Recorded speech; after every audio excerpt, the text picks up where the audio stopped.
Bonjour à tous et bienvenue sur la chaîne. Aujourd'hui, on parle d'un sujet qui fait trembler les états-majors de toute l'Afrique du Nord et même au-delà, les drones et la nouvelle puissance militaire algérienne. Oubliez les classements classiques basés sur le nombre de chars ou de soldats. En 2025, celui qui domine le ciel domine le champ de bataille, et l'Algérie a clairement décidé de prendre la première place dans cette course. Installez-vous, ça va être long, dense et extrêmement détaillé. Commençons par les faits bruts. L'Algérie est devenue en moins de 10 ans le premier opérateur de drones armés en Afrique et l'un des tout premiers dans le monde arabe. Selon les données du CIPRI et des rapports du Pentagone qui ont fuité en 2024, l'armée nationale populaire algérienne aligne plus de 450 drones de combat et de reconnaissance de dernière génération. À titre de comparaison, le Maroc, qui est pourtant très actif dans ce domaine, tourne autour de 80 à 100 appareils, l'Égypte environ 200, la Tunisie une vingtaine. L'écart est colossal. Mais ce n'est pas seulement une question de quantité.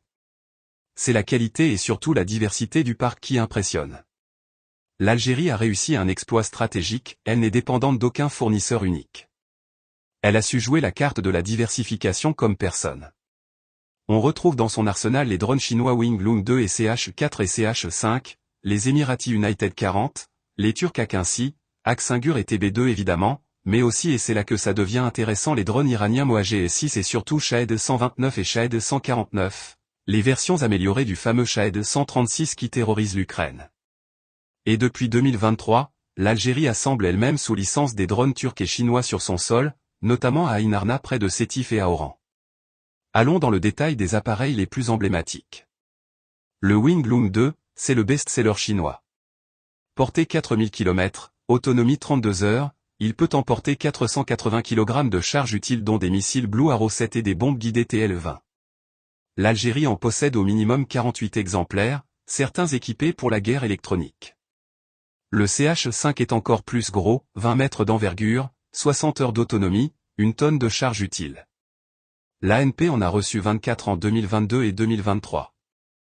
Ces appareils ont été vus en opération au-dessus du Sahel et surtout lors des grandes manœuvres près de Tindouf en 2024 où ils ont simulé des frappes à 600 km à l'intérieur du territoire. Côté turc, l'Akinci est la star.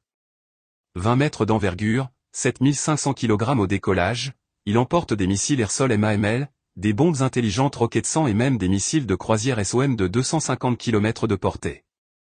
L'Algérie a commandé 36 Akinci en 2 lots et les premiers ont été livrés en 2023.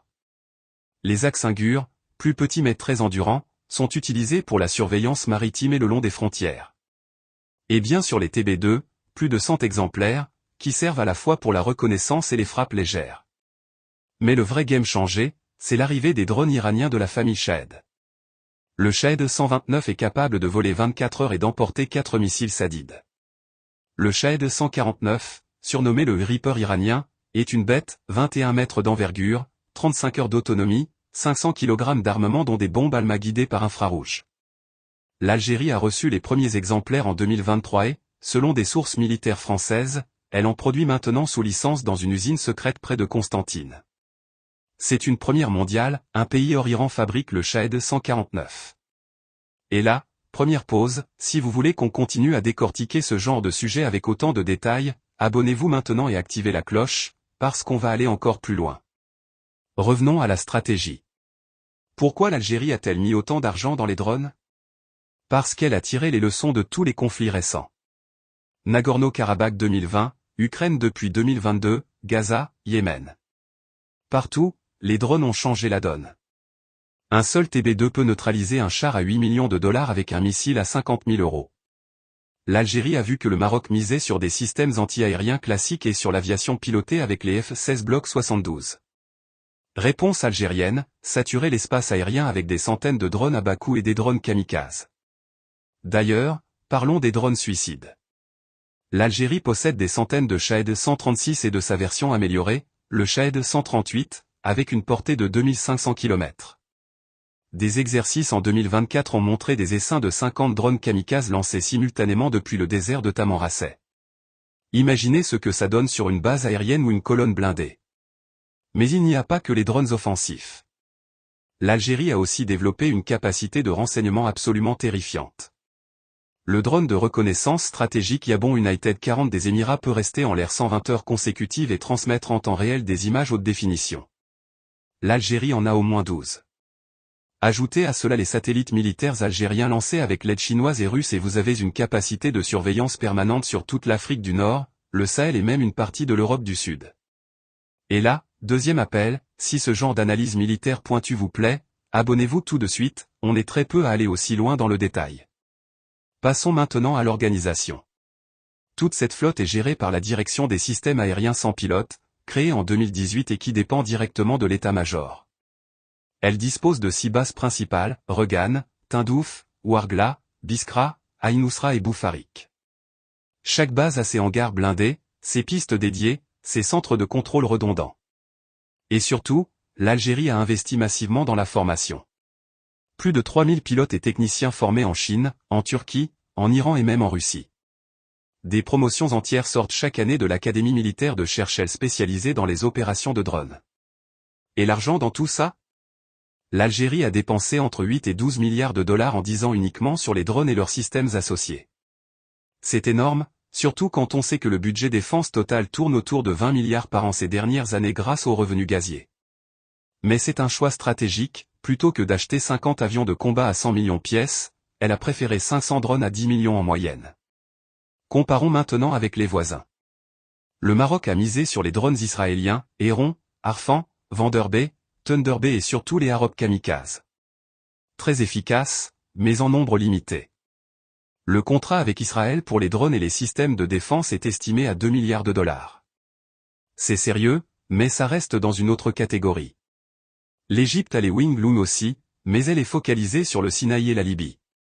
La Tunisie est hors course. La Libye n'a plus d'État centralisé capable de gérer ce genre de technologie. Résultat, l'Algérie a aujourd'hui une supériorité aérienne sans pilote incontestable en Afrique du Nord. Et elle le montre. Lors des exercices Fire 2024 près de la frontière marocaine, l'ANP a déployé simultanément 120 drones en opération coordonnée. Les observateurs militaires étrangers invités étaient bluffés. Un général français aurait dit, ils ont construit une force aérienne parallèle qui rend obsolète une partie de notre propre doctrine. Et ce n'est que le début. Des sources crédibles parlent d'un projet de drone stratégique algérien 100% local pour 2028, le El Jazair 50, avec une autonomie de 50 heures et une capacité d'emport de 2 tonnes. Et surtout, l'Algérie travaille sur des essaims de drones autonomes avec intelligence artificielle. Des tests ont déjà eu lieu dans le Hogar avec des mini-drones kamikazes chinois Sunflower. Troisième appel, on est en train de rentrer dans le vif du sujet, si vous voulez suivre l'évolution de cette révolution militaire en temps réel, abonnez-vous maintenant, c'est le moment. Et maintenant, la question que tout le monde se pose, pourquoi maintenant? Pourquoi cette course effrénée? La réponse est géopolitique. L'Algérie se sent encerclée. Le Maroc normalise avec Israël et reçoit des armes américaines et israéliennes de pointe. La France maintient une présence militaire au Sahel et soutient discrètement Rabat. L'Algérie a donc décidé de créer une capacité de dissuasion asymétrique. En clair, même si vous avez des F-35 ou des Rafales, si je peux saturer votre espace aérien avec 300 drones en même temps, vos avions ne décolleront pas. Et ça marche. Les tensions autour du Sahara occidental ont montré que l'Algérie est prête à utiliser cette force.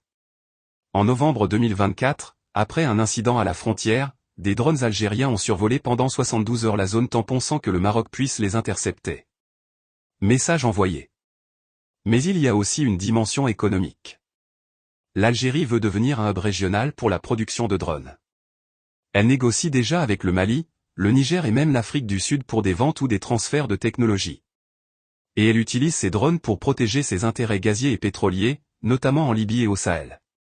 Conclusion, en 2025, l'Algérie n'est plus seulement la première armée conventionnelle d'Afrique. Elle est devenue la première puissance drone du continent et l'une des plus avancées au monde dans ce domaine. Elle a réussi en 10 ans ce que d'autres pays mettent 30 ans à faire. Et elle n'a pas fini. Dernier appel, si vous avez aimé cette analyse complète, exclusive et sans langue de bois, abonnez-vous maintenant, partagez la vidéo, activez la cloche. On va continuer à suivre ça de très près, parce que les prochaines années vont être historiques. Merci d'avoir tenu jusqu'au bout, vous êtes les meilleurs. À très vite pour une prochaine vidéo.